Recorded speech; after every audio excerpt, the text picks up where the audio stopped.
The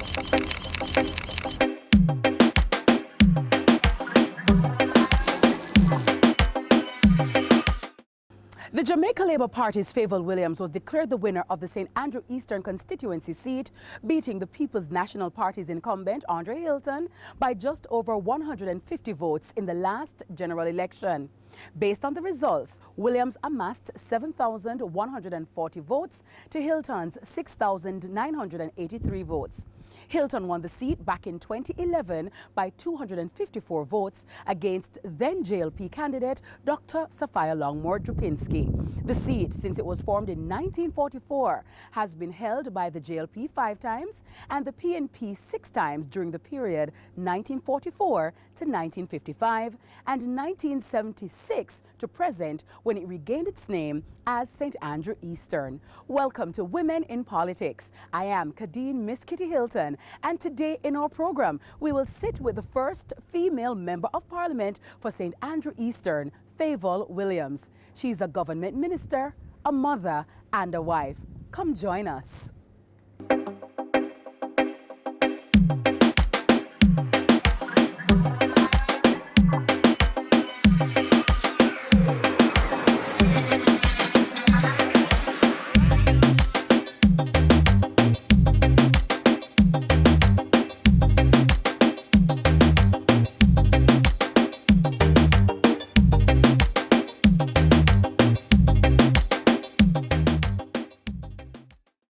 Oh my goodness, Minister, thank you so much for having me and in your beautiful home. It's so great to see you. How are you doing? Doing well today. Thank you so much for coming to my home. Oh, lovely. And you're looking so beautiful. What is your skin care regimen? Because you have flawless skin. What's going on? Flawless? Yes. You think so? Yes. Wow, that word has not been used with regards to my skin You before. always look wonderful. You're always looking beautiful, always fabulous. Well, believe it or not, it starts with how I clean my face. Aha. And I use lotion, believe it or not. Just ordinary lotion. Lotion? Just clean my face at night. Oh, wow. I need to try it. You should. You see that? No. Okay, so lotion, keeping the skin moisturized. Clean, yeah. Well, Minister, you are a woman that wears many hats. You're a mom, you're a wife, you're a government minister, and you serve so many people in your constituents. And we're very interested to find out more about you outside of the world of politics, as well as in the world of politics. Now, many persons would have known of your background, your very successful career overseas in the financial industry. But talk to me about your background. I want to go back in history to where you're from. Where in Jamaica is Fayval Williams from? Where did you grow up? Sure, I am from a district in St. Catherine called Dixon. Dixon, okay. Dixon. It's way up in the mountains. Yeah. It's actually near to Worthy Park. Okay. If you're going to Worthy Park Sugar Estate, Yes. you go north, maybe 5 miles north. Yes. And there you will be. It's nestled in hills and valleys, and you know, I don't know how many people are living there at the time, but that's where I grew up. That's where I was born. That's where I Yes. went to primary school. That's where I Yeah. went to church. Oh, wow. Yes, before I left and went to high school at Ferncourt High School. Oh, so Ferncourt. Dixon in St. Catherine, that's Yeah. where it all began. And talk to me about growing up there. How many brothers and sisters did you have? What was growing up in Dixon like for you back then? Well, there were 9 of us. Wow. But not all of us were at home at the same time. Yes. Because with 9 children, they were older children, and they left and went off to school or to their profession. Yes. So at any one time at home, there might have been 3 or 4 of us. So I remember growing up with my younger sister, Yes. my younger brother, and an older sister. And you know, others would come in and out during summertime. Yes. They'd come back and spend summer with us. And, Yes. Yeah, but So where did you fall in the 9? number 7. Oh, number 7. Is Yeah. that your lucky number? Yes, I think so. Lucky number 7. 7. So you're the 7th child, or the 7th of 9. Yes. Very well. Yeah. Well, so growing up with brothers and sisters, were you on the more tomboy side, or were you on the girly side? Were you outside in the trees running down, or were you with the dollies? What were you doing? Exactly. I was Yeah. on the girly side. Girly side, With yeah. dollies. Yes. Making clothes for dollies. Yeah. And cooking and yeah, the girly side. No, Yeah. I never wanted to climb a tree or do any of those things. I Okay. So the femininity, darling, was always there. Yeah. Talk to me about your parents, growing up with them. Were they disciplinarians? What were some of the values and morals that they instilled in you from a very early age? Right, so I grew up mostly with my mother, even though my mother and my father were married, and they remained married until both of them died. So I have that to look forward to. Yes. I have that as a role model. But my father was a carpenter. Yes. A builder of churches, Seventh-day Baptist churches all over Jamaica. Wow. So he was mostly not at home. Yes. But we understood why he had to. Because he's a provider. Right. Yes, and the Bible says a man who don't provide is worse than an infidel. So your father is a provider. Big up to the providers. Yay. Right. Mm-hmm. But he would come home after jobs, had ended at these churches, and I remember him always coming at night on the night bus. Yes. And him always bringing candies for us. Aww. No, seriously. Yeah. What was his name?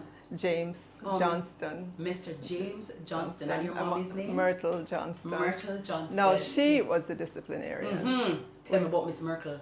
God, we had to go to school and we had to go to church. Yes. There was no excuse to go to church or school. But that wasn't an issue. For me, school, I woke up excited to go to school, like every day. Yes. Without, my mother didn't have to tell me to go to school. Yes. Or when I come home to do homework. Yes. It was like just an excitement yes. to learn from that early age. I was never one that was contentious either. Yeah. My brothers and sisters. I'd always like. You're the reserved child. Yeah. Too much noise. You used to get beaten. I've gotten beaten, not many, but I would. I mean, I grew up in the days when parents beat children. Yeah. And if you did something, your mother would discipline you. Yeah. Do you see any of Miss Myrtle's traits in you now? Absolutely. Her reservedness. Yeah. Like, she would not talk much. Yes. And I'd come to her room, I don't talk much. But when she does, there was no confusion about what it is she meant. Yes. Right? If she said you had to be home by 6, you'll be there. 6 it is. And we ain't messing with that at all. Right. Miss Myrtle, you're crazy. Right. So we were Sabbath keepers. Oh, wow. So on Fridays. So you had your quarterly. Right. Yes. Sunset. Yes. You had to transition from whatever you were doing to kind of get into this religious mode. And then Saturday, we go to church all day. You'd come home, lunch, go back to church and all of that. But it was a discipline that she instilled in us, like church, you just had to go to church. Were you a Pathfinder? No, it was Seventh-day Baptist, as opposed to Seventh-day Adventist. So there are different programs, so that they didn't have a Pathfinder at my church. Yes. But we had choir, choir. Did you, were you I in the choir? Absolutely. Oh, girl. Were you on the alto or soprano? I was like probably in the back trying to sing. Trying to sing. Yes. No, but I was on the choir because we always had harvest time. Yes. You had the rally. You had all sorts of things to try to raise funds for the church to ensure the building. Church building fund. Oh God, it's always yeah. Great, fabulous. So having that kind of discipline, growing up in a family and having that structure, how did that help you to excel at Ferncourt High School? Wow, Miss Kitty, you did your homework. Hello, girl. Yeah, you know how we do. Yes. So in those days, we had to take common entrance or technical entrance, and I'm probably dating myself. Yeah, right? Don't worry about it. You're beautiful, honey. Yeah. And so I had to go away to school. Yes. So with that comes boarding out with another family. Yes. And whatever that entails, meaning you're away from home, away from the comforts that you're used to. Yes, and your safety net. But it was exciting times still because, you were, I think I was 13, going on 14 at the time, and so you're feeling like, you're invincible big person, out there. I'm growing up, I'm a woman. Yes. Right, so it was a great learning experience to be on my own because you had to take care of yourself. Even though you're boarding with someone, you had to take care of your own clothes, ensure Your So a hair sense of was combed. responsibility. Yeah, right. So it helped with that. You had to ensure you got to school on time. Yes. There's nobody waking you up. And Yeah. So at Fern Court, what was some of your favorite, how did you, in terms of subjects, you found that you lean to the arts side or to the science side or to the business side? Oh, I'd have to say to the arts side. So literature was... Yes. Yes. Yes, darling. Charles Dickens, yes. Yes. Julius Caesar, et tu, Brute. Right, yeah. So I remember... Literature. Yes. Yeah. Yes. So you migrated, so after Fern Court, you migrated to the United States. So I actually graduated from Fern Court and then went to work in the financial sector. All right. Yes, I spent about 3 years at one of the large financial institutions. Yes. Started out as a teller, Yeah. and that was a big job in those days. Yeah, man, hello, please. It's still a big job. Yes. Yeah, but coming out of high school and getting a job with this big financial institution. And Yes. That was a thing. Yeah. And how did your family feel about that at the time? Oh, very proud. Nice. Plus, also, when I was living in the country, I dreamt of living in Kingston. Yes. Like every time we get holiday, because my other sisters were living in Kingston. Yes. Every time we get holiday, I was like, Kingston. God. Yeah, totally God. Yeah. Right. So of course, once I graduated and found out that I could come to town and work, oh man, that was exciting gone, for yeah. you. Mm-hmm. So move me from the working as a teller at the financial institution to going abroad, getting your MBA, graduating from the Wharton Business School at the University of Pennsylvania. Your MBA is in financing, focusing on financing. Mm-hmm. You also you got a degree in economics from the Harvard University in Cambridge, Massachusetts. How did that journey help to shape who you are today? So when I look back on all of that, and you've summarized it, but there was a whole lot in between all of those things you said. I left Jamaica in August of 1979. Wow. Yeah. Before you were born, maybe? Yes. Yes. Yes. I wasn't even considered yet. Yes.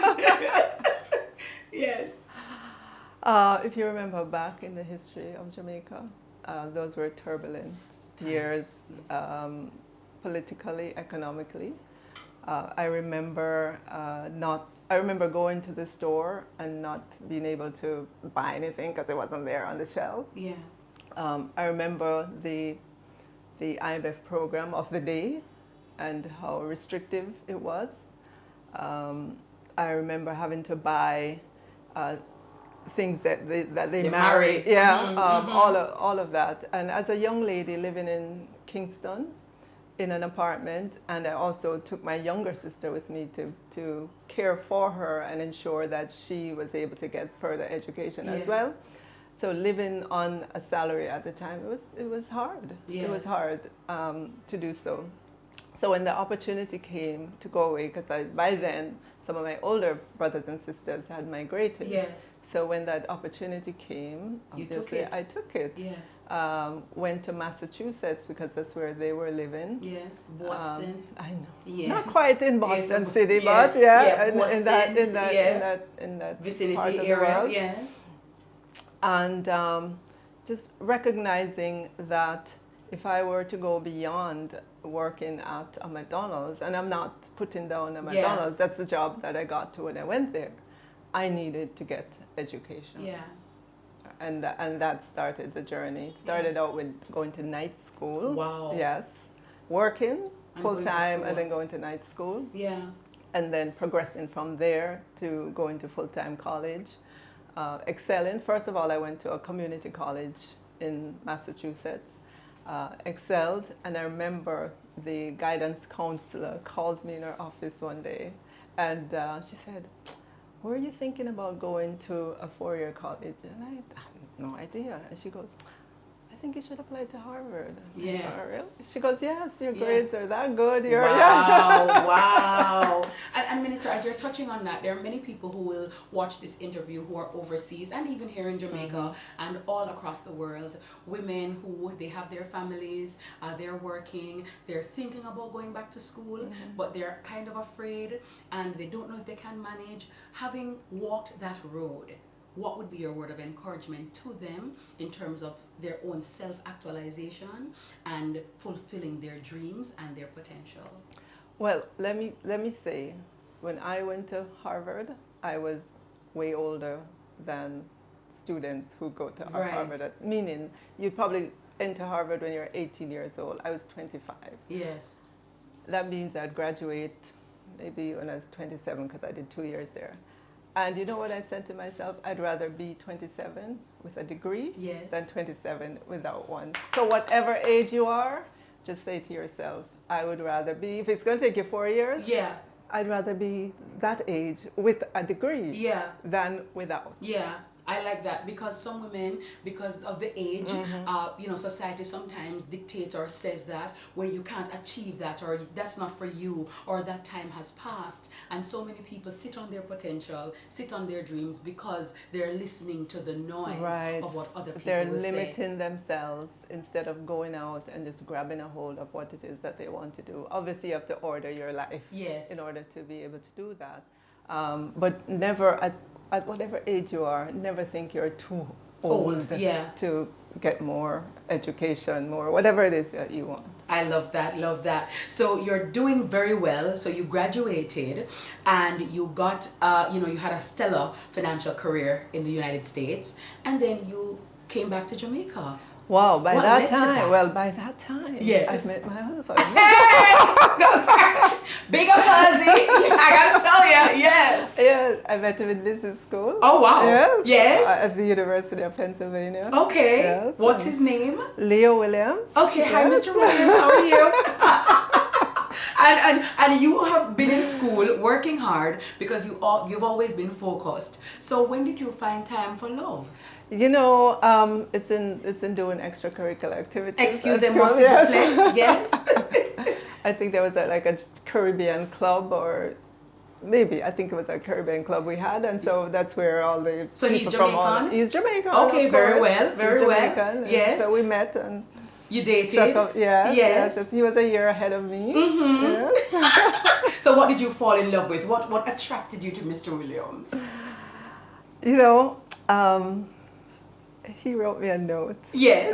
Tell us about the note.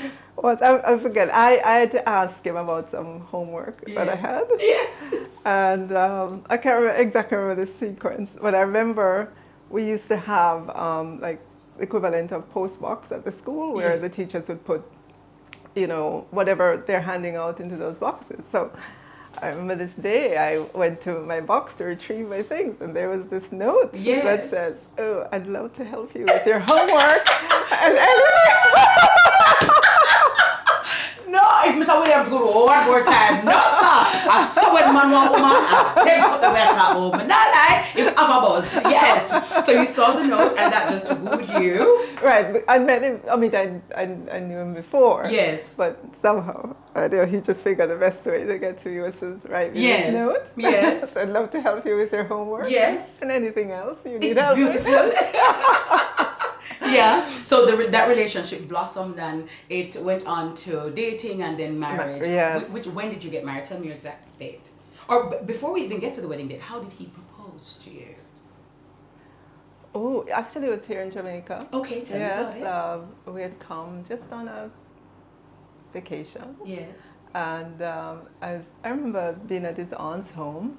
We were sitting on the veranda and he proposed. Oh, okay. And then you said, did you cry? Did you like, oh my God, I can't believe. How did you react when he proposed? I'll think about it. Oh my goodness, yes. And then you eventually said yes. Oh, no, I said yes. Yes, yes. That night, I did not just like this. Yes. Roughly just a bit. Yes, yeah. And what would you say has been the best part about being married? the stability Yes. that it gives you. Yes. I think you can come home from wherever, work, whatever, and you can know that you're coming home to solace.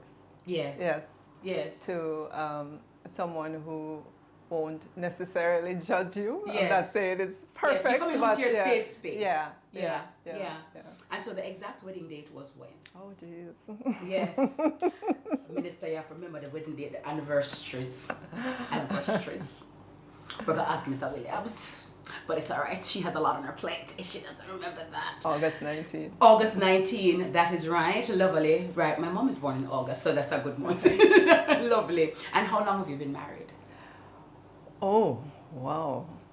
Our older daughter, we have two daughters. Yeah. We have two daughters. 27. So we've been married now for 29. Oh wow, years, 29 years. yeah. Wonderful. And in terms of your family, your children, because oftentimes we see you in your very professional role, we see you in Parliament, we see you in your constituency. What is Mommy Fayval like? Wow, that's a question that would be best asked of our daughters. Yeah. But I think I know I'm very supportive of them. Would do anything for them. Yes. A lot of times they refuse because they think I'm being too mommy-ish, Yeah. too I cook, but they don't want to eat what I cook. So I let them. Yeah. I think my younger daughter, who's here now because the older one is away, like every day, practically every day, I hug her. Oh, lovely. And I remember doing a survey.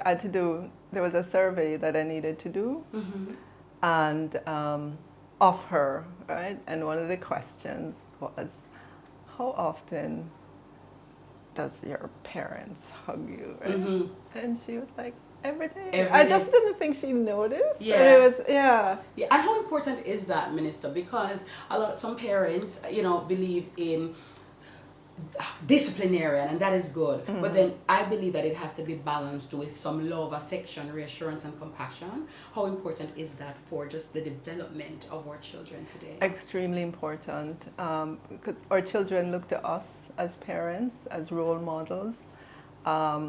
Remember that they're in an environment where, while growing up, they don't know much of anything else. It's the interaction between the parents, between the brothers and sisters or other relatives that are in the home, that they will use as this is how it should be. Yes, as their compass. Yeah. As their guide. And so if it isn't a good, strong, healthy relationship, you'll find persons will have problems because they will think, okay, that's the way. Yeah, that's a norm. Yeah, that's a norm. Yeah.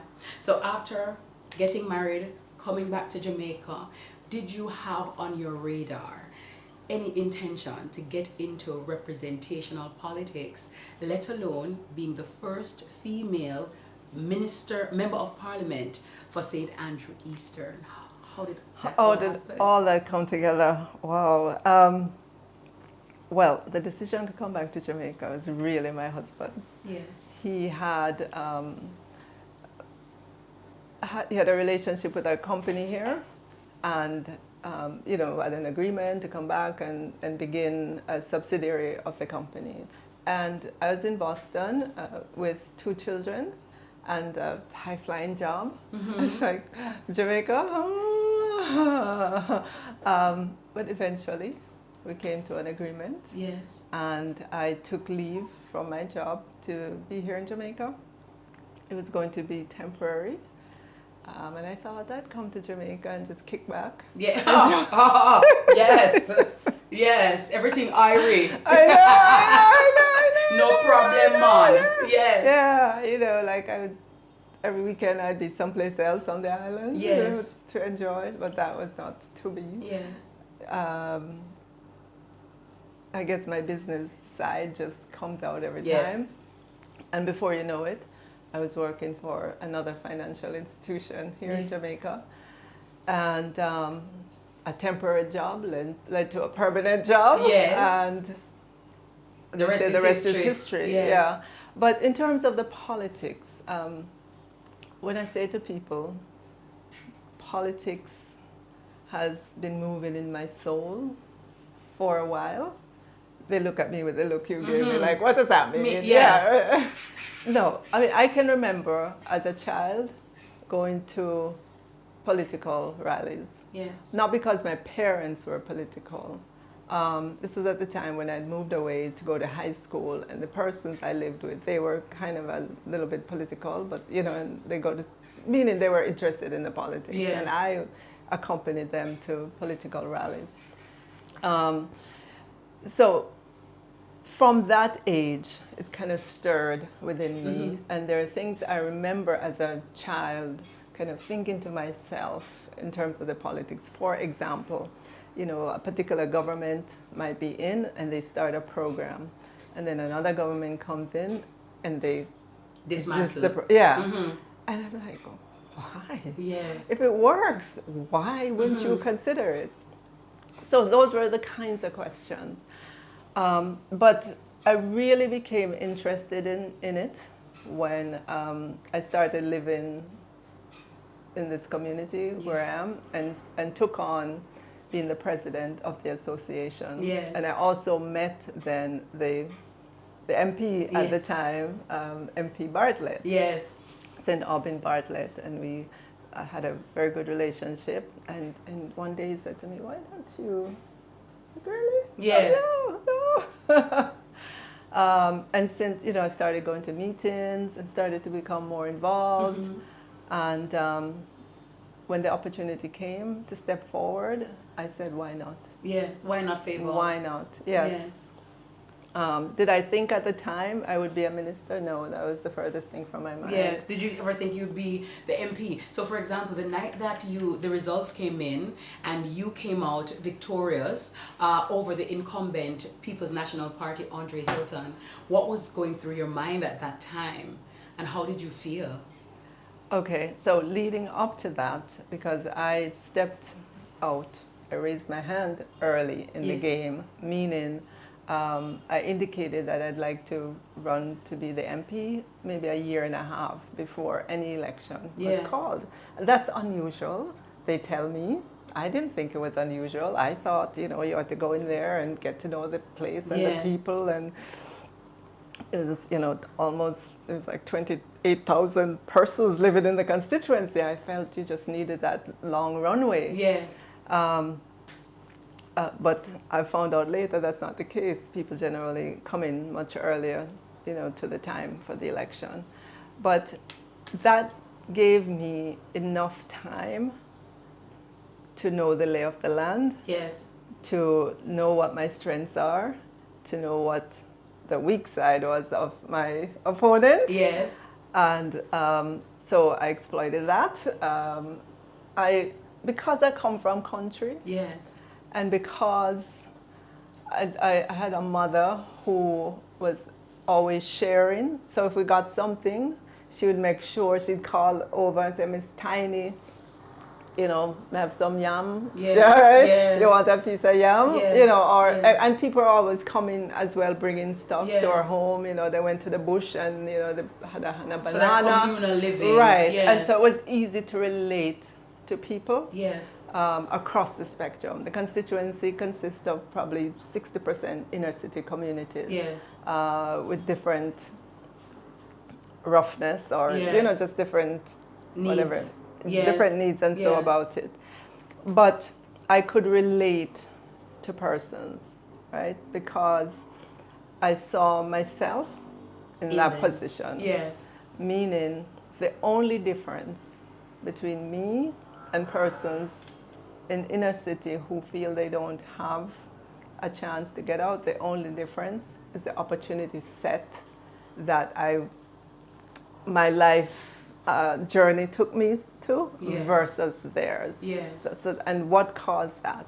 Education. Education, yes. And so for me, looking on any person in this inner city, what I see is potential in that person, and a way, well, I wish that when I speak to them about getting training, moving from where they are to where they want to be, that it's internalized more and they see it, they grasp it. So as the MP then, Minister, talk to me about what have you put in place, because your constituency is made up of different, as I said, persons with different needs, and you have highlighted by your own life how important and integral education is. What are some of the programs that you have put in place to help those persons with the potential to get it moving? Okay, so off the bat, first day in as Member of Parliament, I took on a project to improve a community center in Backbush. Yes. So got computers in, got internet connection. It took several months to get it done. Yes. And I began to engage the hearts, engage some of the BPO sector to come in and begin training. And we've trained persons who went on to get in jobs and so on. I remember even bringing in a program to do blueprint reading, so persons who are interested in the construction industry, they could understand what a blueprint is when they go to work on a construction site. Yes. But even if they wanted to do their own home as well, they understood in a more formal, structured way, what it is, rather than just draw out something and put up some blocks and steel. You understand straight lines and weights and balance and so forth. Yes. So that was one of the first projects that I did. Yes. And it's continuing. And today, if you walk down to Backbush, you'll see the center. Yes. And there are still programs going on there right now. I wish I could do way more of that across the constituency. But in other communities, I've begun repairing as well the community centers that I find in these communities. They say the hands that rock the cradle rule the world. And as a female in politics, as a female in Jamaica, how are you, and through your policies, have you empowered women in your constituency so that they too can step out and conquer and be the best version of themselves? Well, again, it has to be through training. So the training is not limited to just young people, persons who are on an age. We've talked about literacy programs to start them out that way if that's where they are at the moment. Yes. But it has to be through education and training. I don't see any other sustainable way. I know that there are some get rich quick kind of schemes, but those are not sustainable. It has to be through education. You have to be trained so that when you come in contact with the opportunity, you're ready. Yes. Right? Now, the rigors of campaigning are real. Yes. How have you managed to navigate those rigors? And of course, underground politics tends to be testosterone driven. How do you, come in with your estrogen and do all that you have to do? So and on the ground, well, Miss Kitty, on the ground, it is person to person. Yes. It is not testosterone driven. It's person to person. And the contrast that I bring is not to be, how do I put it? To be this kind of person that is solid, not reactive. Because you're going to come upon a lot of situations where people are frustrated. Yes. How do you deal with that, the negative pushback? Because I'm sure not everybody loves Fayval, and when you come, everyone say, "Hey, Minister, come." I know, right. That's like she, Yes. That's she from, And they might have asked me for something, and I haven't provided it yet. Yeah, carry the booklets, come here, and she doesn't give me nothing. Too like she. So you know what, Miss Kitty? Yes. How do you treat with that? You just listen. Yeah. To what it is the person has to say. And if you can say, okay, I recommit to doing this thing that I said I was going to do for you. Yes. Or if you can't, you said, I really can't do it this time. Yes. But you listen, you don't, how should I say it? React in an abrasive way. Yeah, you just listen. Yes. Because 100% of the time, once they're able to talk what it is that they're feeling, chest. Yeah. You just go. You can diffuse it. Yes. Yeah. So I noticed that your hairstyle, right? is low cut and blonde. Was that by design? Or blonde or what, a 27 30 type of vibe? Is that your style? Do you do long I've hair? always had short hair. Yeah? Okay. Always. Because of the ease? Why? No. I mean, Here to go. my hair was just short. Yeah. I was just born with short hair. Yes. And you remember when, you were not around then, when Afro was in style. I've seen pictures, but I wasn't around. Yes. I loved the Afro. So you had an Afro? Oh, yes. Oh, wow. The whole time. Okay. But my hair is naturally short. Yeah. It was never long. And I'd love to keep it like this because it's easy. You wake up. Here to go. Yeah. And you're a busy woman, so Yes. time is of the essence. Yes. They say self-praise is no recommendation, but based on your tenure since winning back in 2016, Yes. how would you grade your efforts and your accomplishments and what you have done thus far? I would give myself, Out of 10. out of 10. Yes. I was going to think of a letter grade, but out of 10, Yes. I would give myself 8.5. Very well. And that's because there are so many things more to be done.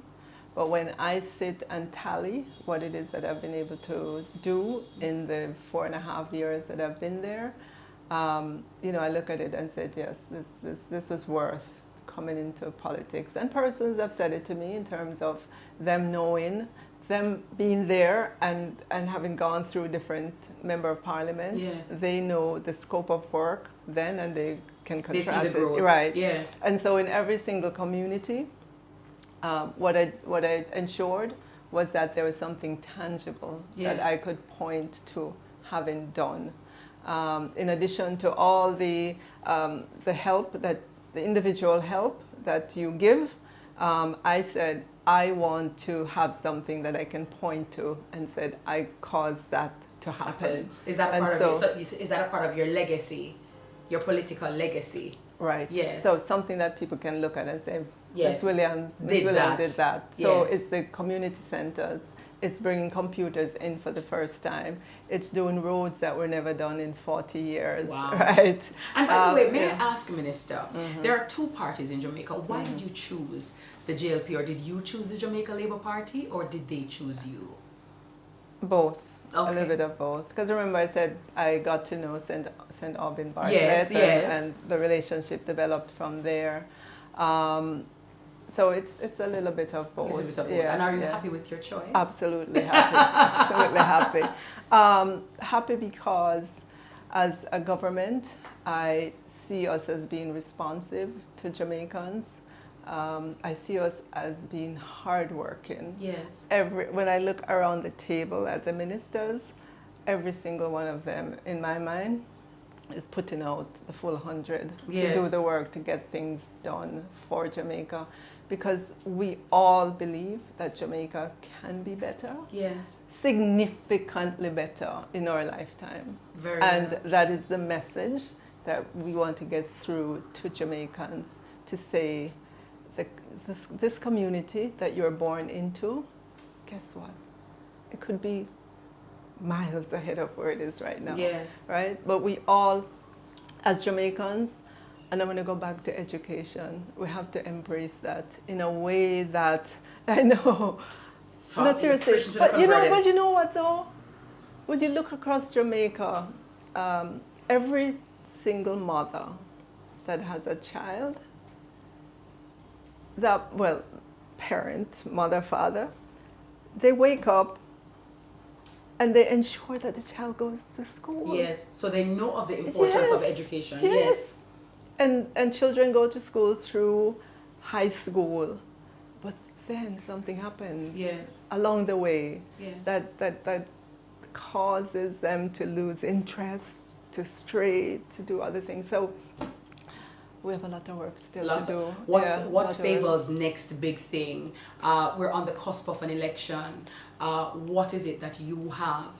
Why your constituents should again entrust you with their lives, their development, their growth, and of course, what is in their best interest? Why should they choose Fable Williams? Well, I would say to them, look back at the past 4.5 years, your interactions with me, look at your community, look at your individual life, and your interaction or whatever help I might have given you along the way. Yes.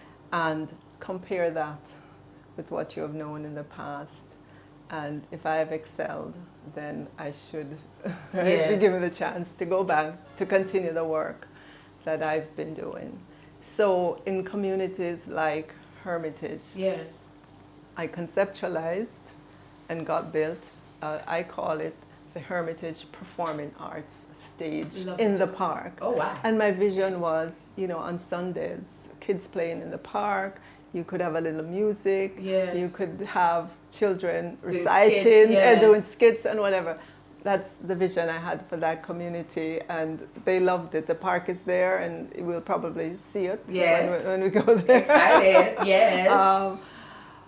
But I want to say to persons, especially persons in the inner city, who may think they don't have opportunity or they're limiting in their thoughts. Your potential is so much greater than you imagine. Yes. But you have to definitely put in the work to get the results. To get it. I want to know, your name is very unusual, Fayval. Who gave you that name? And I understand. What does it mean? It's either Faye or Valerie. Miss Myrtle put the two of them together. No, I understand. It's my oldest sister that do it. And when I asked her, she said, "Oh, I knew somebody with that name." Yeah. What's your middle name? Shirley. Okay, Fayval Shirley. You know, say, pick up Miss Myrtle. Why? I love it. Yes. So Fayval Shirley Williams. Very well. Okay. At the time, it was Fayval Shirley Johnston. Right. Yeah. No, Williams. Very well. Yes. I got to tell you, Minister, it's really great speaking to you. And I know that you are a big reader. We're in your wonderful kitchen right now. But do you have a favorite place in your home? What's your favorite Sure, place? I do. But before I go there, may I offer you something to drink? Oh, sure. Thank you so much, Minister. I would like a glass of wine. Oh, wow. Yes, English. Nobody that means so. It's a catch a bring or something. You have to drink wine.